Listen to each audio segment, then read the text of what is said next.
వైసీపీపై మంత్రి కొల్లు రవీంద్ర ఆగ్రహం వ్యక్తం చేశారు. తిరుమల ప్రసాదాన్ని కల్తీమయం చేశారని మండిపడ్డారు.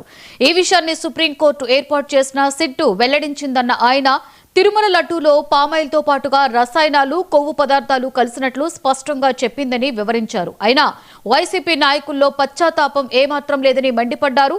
ఆనాటి పాలకవర్గం స్వార్థ ప్రయోజనాల కోసం కొన్ని నిబంధనలు సడలించిందని సిట్ నివేదికలో తెలిపినట్లు మంత్రి పేర్కొన్నారు.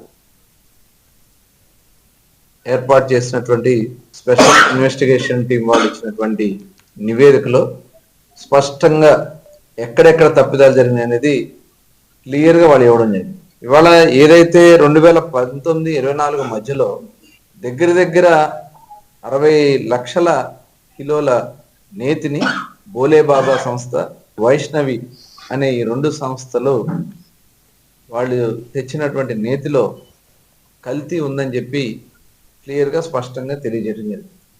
దీనికి కొన్ని దర్యాప్తు బృందం ఇచ్చినటువంటి నివేదికలో నేతిని కొనుగోలు చేయడానికి ఆనాడు ఉన్నటువంటి పాలకవర్గం కొన్ని నిబంధనలు సడలించారు.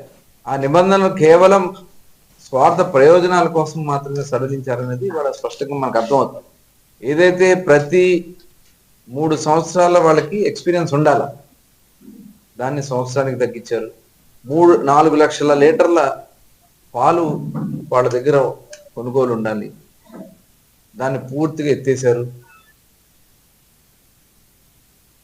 తిరుమల తిరుపతి